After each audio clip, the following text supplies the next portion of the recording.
好，欢迎就到岸线持续来分析中东现在的最新情势，我们要带你看懂背后的脉络。美国现在呢，动作是边谈边派兵，怎么说？他们调度了更多的军事力量，持续在往中东做集结。而伊朗方面呢，也不示弱哦，因为伊斯兰革命卫队哦，持续是对美以的单位发动了攻击。25号的时候呢，他们就把目标对准了美国的航母林肯号的身上。那美军证实啊，确实有受到伊朗对林肯号发动的攻击，而且数量还不少哦，有101枚的飞弹。还好啊，这个林肯号的设施算是很先进啊，全部都成功被拦截了，所以是毫发无伤。但这个对于伊朗来说，它的战略目的已经达到了嘛，因为林肯号被攻击了，它势必就不会待在这边当活靶子，所以它也移动了。那么这个就逼退林肯号的目标达成。那么伊朗扬言呢 ，I'm watching you 哦，虽然你已经离开了，但是我还是持续关注你的位置，感觉有什么风吹草动，其他的这个武器继续往你身上招呼。所以伊朗扬言紧盯这座海上堡垒的同时呢，伊朗的军方还做了什么事情？也对中东地区的美军开始展开了全面追捕。这个全面追捕可能是地下的一些模式哦，更多的这种谍报战正在上演。好，现在海面跟路面通通都有行动。李阳军想请问，你现在看这个战场，我们现阶段走到一个哪个阶段性的步骤了？首先我认为说是，如果说伊斯兰的这种导弹要攻击到林肯号，可以说是几乎是不可能的，因为在林肯号绝对不是就孤零零的一艘航空母舰在这边哈，它周边有很多的所谓的护卫的军舰，包括伯克级的驱逐舰等等在里面哈。然后第二个来讲的话，这个林肯号自己本身它有预警机，你任何导弹或者是飞机接近它，它都可以实施预警。他自己本身也有战机哈，对。那之所以说川普说这个发射101枚导弹，我觉得川普也是在乱讲了哈。为什么？因为以伊朗现在它的导弹是很珍贵，它不太可能会浪费101颗的导弹，但是有可能是无人机哦，有可能是无人机。那川普把它讲成导弹是。那要拦截这些无人机来讲的话，我想说以林肯号自己，因为如果说是这个见证者136，它的时速只有100多公里，如果这艘林肯号距离只要海岸线300公里来讲的话，你这个见证者在海上就要飞3个小时。我们合理来算，这3个小时足够林肯号可以很充裕的时间，它起飞它的战机以后，将你的无人机击落哈，根本连导弹都不需要浪费。就算是你真的接近到它这个2-3公里之内，它自己本身也有方阵快炮可以将你击落。通常一艘航空母舰它的防卫的半径是400公里包括它的预警范围能力以及它能够拦截的范围大概是400公里一个半径这种长度。所以说伊斯兰这个如果说要打到林肯号几乎是不可能的，但是他为什么不可能打不到？他还要这样做？我觉得他很明显的就将你林肯号逼退距离我海岸线最少这500公里之外，才能够确保你的安全嘛。如果说你在400公里之内，我无人机万一不小心这个总是有漏网之鱼，如果真的打到你，你就吃亏受不了。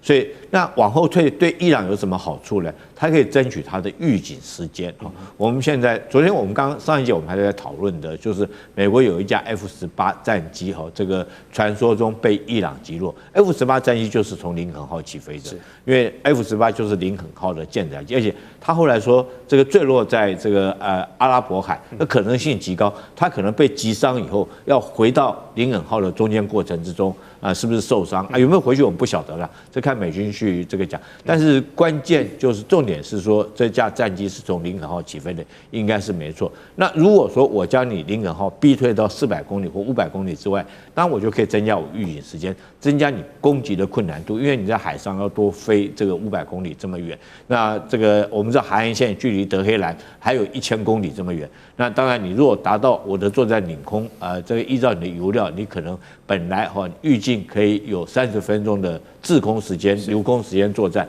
那因为你消耗掉你的航程之后，你的作战时间可能只剩下10分钟，不够你攻击。我觉得这个是战术上的一个运用。可是你要打航空母舰这个伊朗是打不到。可是有一种方法可以逼退、击落航空母舰，那就由最强的堡垒要由自己内部来做攻击。福特号不就是被击落了吗？可是是不是这个伊朗发射导弹去打到福特号，不是，是福特号自己的官兵在里面放了一把火，把洗衣房烧掉。那我们现在看到福特号因为这把火就回到希腊去拯救去了。所以最强的这个堡垒要由内部攻破。这个福特号证明了这句话给我们看。了解。好，现在不止这个美军的林肯号被盯上了，伊朗也对另一个敌对势力呢持续发动打击，就是以色列。继续对特拉维夫这个狂轰猛炸。那如果说这个三方战争有一个人在把敌人打死打残之前，他都不想结束的话呢，那就必须是以色列总理纳坦雅胡了。所以他之前就下令，往后的48小时要继续全力轰炸伊朗的军事设施，就是要抓住每一可能进行弹劾之前这个短暂的窗口，把握时间哦，我能打多少算多少。而且呢，对黎巴嫩南部哦，以色列也是大有动作，他们派遣了这个地面部队去占领哦。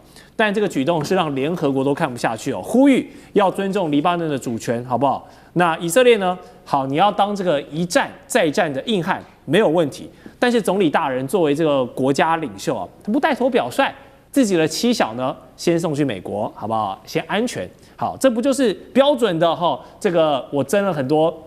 人家的儿子上战场了，然后自己家的呢送去美国，这是把人家西北料，很标准的一个双标。所以这边有2个问题想请教来宾哈。首先就是以色列这个毫无收手，持续加强轰炸伊朗，甚至扩大征兵到40万这个后备军人的举动，是在盘算，如果美国要抽身了，不玩了，那我以色列也是要独自跟你伊朗，还有你背后这个什叶派的势力，我要继续跟你死磕到底吗？教授？我觉得可能不完全要朝这个角度来看哈，因为我觉得以目前以色列所面临的处境，坦白说，对于内塔尼亚胡也好，对以色列也好也不利。他已经被边缘化了。本来是美以联军啊，就是联合对伊朗作战。可是您看现在传出来的所有的美国要跟伊朗进行谈判的时候，没有以色列的份了，是他被排除在外了。这叫做什么？被边缘化。那也就是说，现在对以色列来讲，他越来越没有安全感的问题是在于，如果美国跟伊朗他谈好了呢，那我以色列怎么办？是。那因为伊朗现在已经提出5个条件了，这5个条件里面有一个条件赔偿，坦白说好解决了。因为按照美国过去的案例来说的话，他赔偿可以叫日本人付钱，因为以往就是日本人就是付钱嘛，还有可以叫沙特阿拉伯、阿联酋等相关的国家付钱，美国人是不会付的，可是他叫可以相关国家来付，所以我觉得这个赔偿这个问题不大。是。可是它比较大的问题是在哪里？是因为伊朗这一次的要求是连敌对的国家都要全部都要停止战火。那敌对的国家就包括以色列对于黎巴嫩真主党南部，也就是黎巴嫩南部的攻击，以及包括对于也门胡塞组织或者是对于哈马斯的攻击哦。这个可以广义解释，没错。但是更具体的来说，就是对真主党的攻击已经列入谈判的条件内。可是你看，跟以色列有关的谈判，以色列没办法参加。这个对于以色列来说的话，他已经没有安全感，而且很明显的，美国特朗普完全没有意愿，也没有意思要内塔尼亚胡来跟他来谈判。换言之，也就是说，这个如果真的是有谈判，目前来讲是没有谈判了，目前来讲就是传话而已。那川普也好，本人也好，或者是他的发言人，把传话上纲到说这就是谈判。坦白说，这个在严格谈判的定义上来讲是行不通的。是谈判我们可以分为直接谈判跟间接谈判，可以。直接谈判就是我跟你直接谈嘛，那这就是我们两个在一个物理空间的相同的情境下，我们两个就直接进入谈判了。那间接谈判，也就是我们也可以在相同的物理空间，可是我们进行间接谈判。例如说，我跟这个副秘书长这个他假设他穿梭于我们两个之间的矛盾，那我有什么话跟他报告，跟他说，他来跟你说，然后你有什么话跟他说，他来跟我说，可是我们两个就是不谈。对。那这个也可以，这个也可以叫做谈判，这叫做间接的谈判，可以在同一个物理空间的情形下。那目前美国没有进行到这里，目前美国只是透过第三方做传话。是好，那美国把它做成谈判，可是连传话以色列都被排除在外，他什么都不知道，所以我们把它称之为他已经被战争边缘化了。而且你看现在所有的新闻报道，没有人在乎以色列他打了伊朗什么。但是更多的报道是以色列被伊朗怎么打。那你可以感觉出来，就是内塔尼亚胡本人也好，他政党也好，或者是他对于面对他的反对党国会来说，他越来越孤立了。那对于他来讲该怎么办？那当然就是动员，把美国人拖下水，不让美国人脱离战场。因为看起来是要脱离战场，所以如果不让美国人脱离战场，最好的方法是把地面部队投进去。如果能够把地面部队投进去，扩大这个战火，扩大这个战场的话，包括对于黎巴嫩南部的一个占领，包括对于伊朗的一个直接的一个攻击，甚至地面部队投进去的时候，你美国如何脱身？那当然，这个就涉及到一个风险。这个风险最高的就是什么时候美国的白人跟犹太人跟美国的犹太人翻脸？因为当美国的白人真的跟美国的犹太人翻脸的时候，美国的犹太人还是会怕的。平常他可以有雄厚的资金，可是一旦翻脸了，那些地位资金就不重要了，因为随时可以把你没收。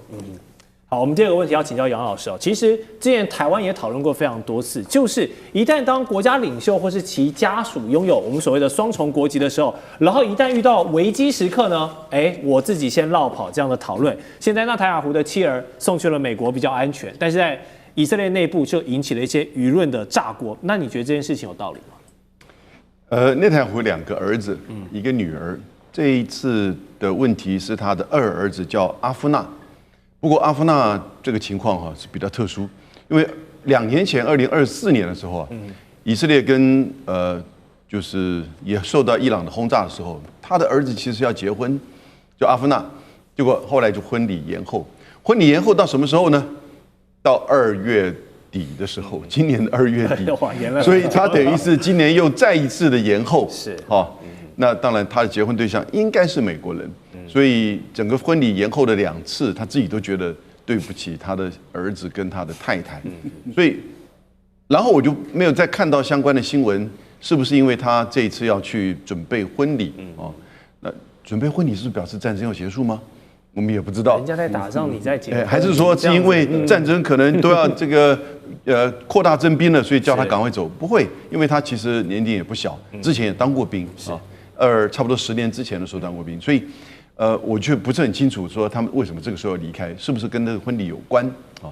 那但是内塔尼亚胡，美国很早之前就说，这个战争是一个人的战争，就内塔尼亚胡的战争。对。但他把川普卷进去的时候，去年卷进去，今年更整个扩大变成一种战争。那可是呢，现在川普要去跟内塔尼亚胡切割，显然伊朗也要去分化美国跟以色列。所以内塔尼亚胡这几天呢，就扩大对于真主党跟伊朗的轰炸攻击，因为他怕美国可能会达成一个很快的这个协议。可是他扩大征兵，他也担心马上战争如果结束，被美国要求要结束的时候，他怎么回应？对，他因此要把这个情势弄得更僵。那如果被迫就是停战的话，那接下来10月7号的这个选举。他本来就已经不看好了，经过这一次的战争，而且以色列我刚刚提到死亡18人，受伤5200人的情况之下，其实城市的重建会很多的怨恨的，所以对他的选举也会不利。因此，他是不是要把这个战争再扩大？那我们现在最担心的是，他会不会直接就等于是针对伊朗的能源设施或者是岛屿进行攻击，然后使得伊朗被迫要扩大反击，而使得战争。就完全没有回头的路，而谈判当然也变成这个机会不大。那这个是内塔尼亚胡现在可能大家会担心他的作为。是，好，等一下回来我们继续跟3位专家来专业的分析哦。伊朗这边评价好用的不对称作战是如何一点一滴消磨掉美军的耐性，还有他们昂贵的防御武器了。而这一套战争经济学呢，究竟谁玩的比较溜？我们马上回来。